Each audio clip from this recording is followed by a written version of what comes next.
Alright, this one is going to be a sensitive one, especially if you like nice things.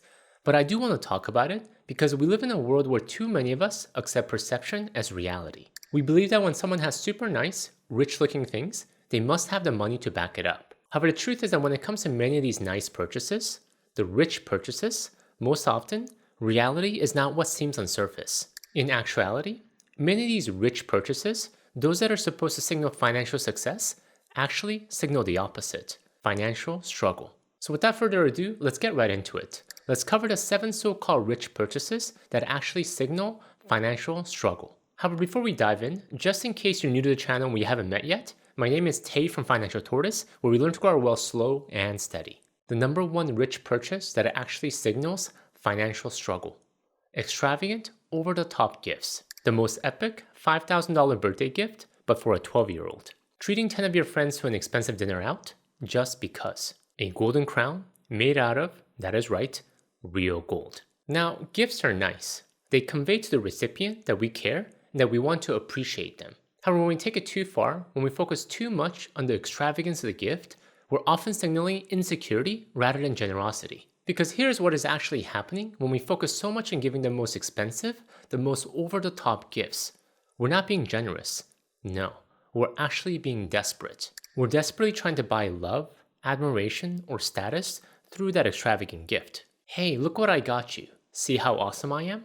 How generous I am? No, don't look deep inside my heart. Because if you do, you'll see that it's actually coming from a place of insecurity. And how do I know this? Because when I was poor, broke, and insecure, I did exactly this. I saw in movies how successful and rich people would pay for an expensive dinner out for 10 of his friends, and I thought, wow, I want to do that. That is how I can signal to my friends how amazing I am. They would now come to respect me. But all I showed to everyone was how stupid I was. Because if you actually had genuine wealth and confidence, you wouldn't need to announce it through expensive gifts. You don't need validation. You don't need to go out of your way to impress people by bending over backwards. That is why the really wealthy don't just throw their money around via extravagant, over-the-top gifts. No, they give thoughtfully.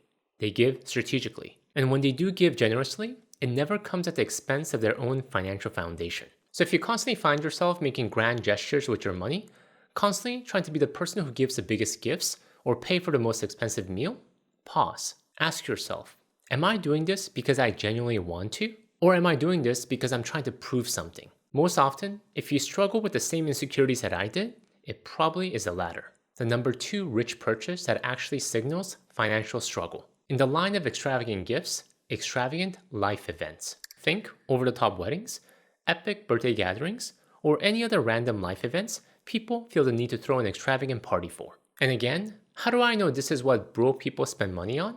Guilty again. I did exactly that. When my wife and I got married close to 15 years ago, despite being completely broke, we decided to throw a $45,000 wedding. Why? Because I thought that's what you're supposed to do. I thought a big wedding meant success. I thought it signaled to the world that we had made it, that we had crossed into the threshold of real adulthood. However, what it actually showed was not maturity. Rather, it showed foolishness. Because in a desperate attempt to show to our friends and family that we were somebody, we spent money we didn't have on an event that should have been about love, not about proving our worth to people who, frankly, couldn't care less how much we spent. But this lesson took me years to learn. And what is worse about these extravagant events is that once you get used to throwing them, is that they become an expectation. Your kid's first birthday, you have to go big. Their 5th birthday, you have to go even bigger. Your anniversary, it has to match the wedding or exceed it. Your 40th birthday party, now you're feeling obligated to one-up everything that came before. To me, this is not a true celebration. It's a recipe for misery. The most meaningful celebrations I've been part of were not the most expensive ones. They were the ones where people showed up genuinely, where the focus was on connection, not on impressing. So don't be an idiot like me. Make better life decisions when it comes to life events. Save your hard-earned money and focus on caring for people, not showing off. Now, before we get to the next rich purchase that actually signal financial struggle, while we're on the topic of making better life decisions, do you know what is a crucial ingredient to making really good decisions? Having the right tools and the right information. And since this is a personal finance YouTube channel, the right money tools and the right financial information. Which is why I'm excited to talk to you about Monarch Money, who I'm partnering with for today's video. Monarch is an all-in-one money app that helps you manage money the modern way. When I first started trying to get my finances in order years ago, I struggled to keep track of everything. There were just so many accounts, so many transactions, so many moving pieces. While a spreadsheet did the job, it was at times cumbersome and it required a lot of manual management. Well, today, given that we're living in the heart of digital age, I discovered that there is a better way to manage our money, and this is where Monarch Money comes in. What Monarch can do for you is it can pull everything together for you in one place. Connect your bank accounts, credit cards, investments, everything. Additionally, it can automatically categorize your transactions and give you a real-time picture of your cash flow, your net worth, and where your money is actually going. Again, making good financial decisions all start with having the right information, and tools like Monarch make it so easy to do so with the right data at your fingertip.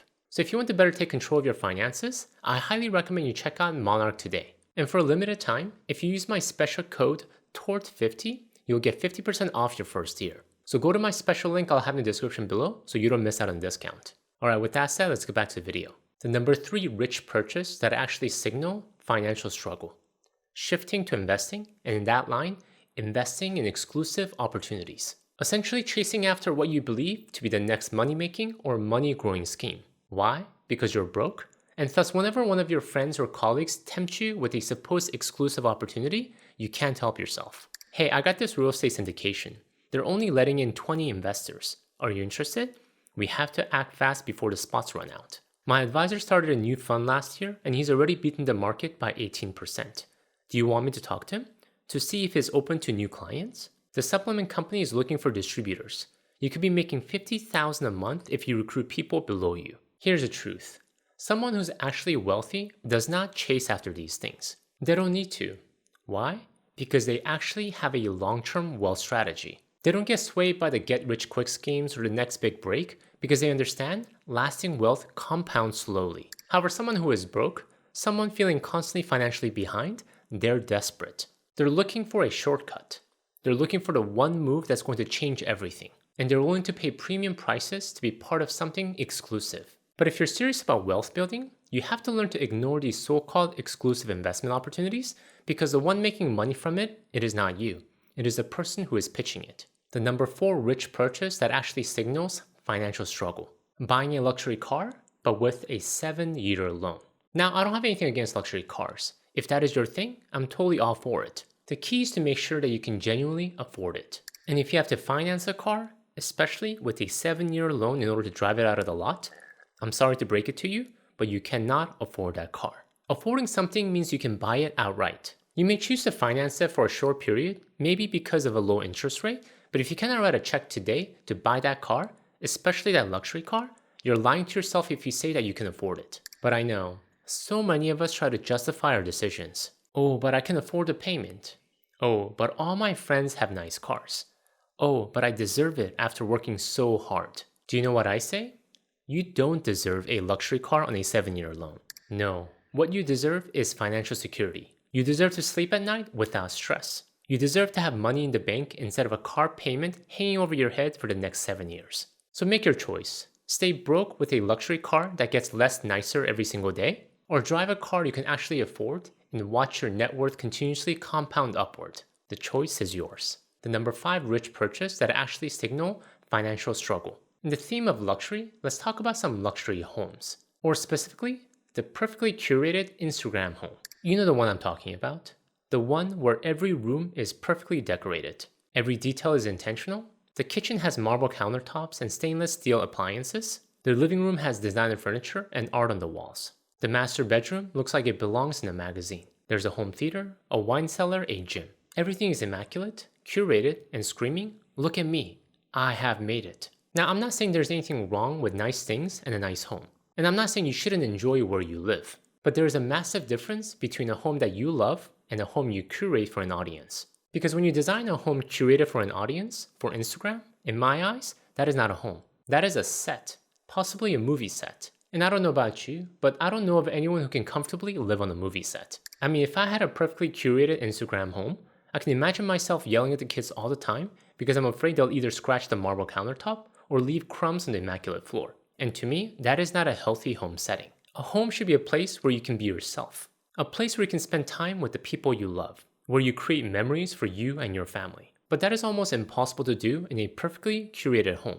Because you've designed the house for the sole purpose of portraying an image, not for comfort. You've designed the house for the sole purpose of showing off to others, not for your family's well-being. And what is worse is that most often, if you were to look underneath of most of these perfectly created homes, you will not only find emotional struggle, but financial struggle as well, because I'm pretty sure these homes are not cheap. Everything from the marble countertop to the perfectly decorated living room screams money. So I say, don't live a broke life trying to curate your perfect home.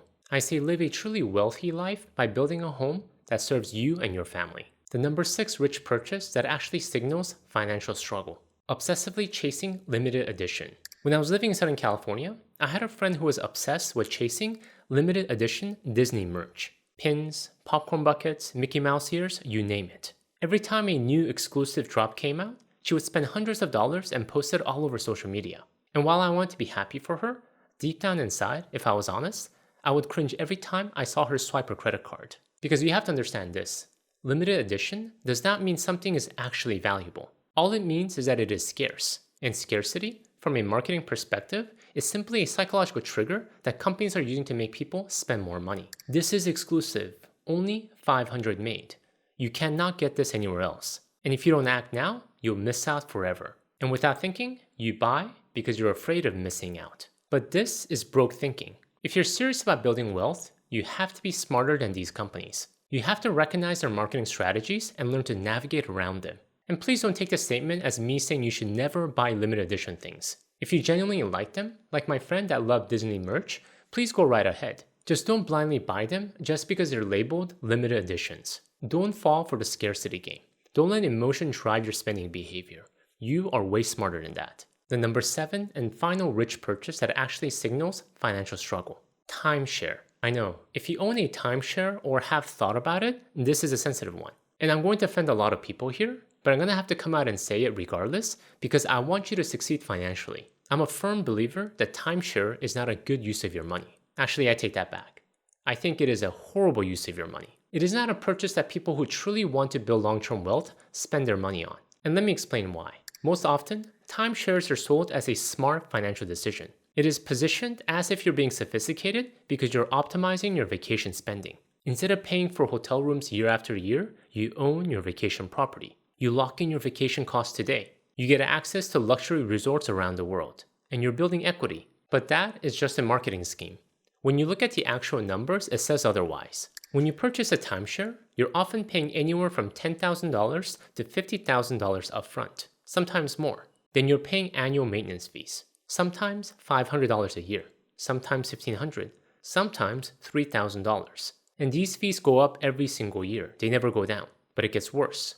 Once you realize that you made a bad purchase and try to get out, it is almost impossible. The contract has all these clauses and penalties, and when you try to sell it on the secondary market, you find the resale market is a graveyard of people literally trying to give timeshares away for free because they all realize the same thing that you did. Timeshares don't make financial sense. So if you even thought about timeshare, please do not fall for it. Don't let the sales pitch convince you that timeshare is a sign of wealth. It is not. It is a sign that you're still chasing the image of success instead of actually building it. Thank you guys for watching the line of bad purchases and bad financial decisions. Check out my video on another product that may look appealing on surface, but is actually horrible. Buy now, pay later. Until next time, all the best.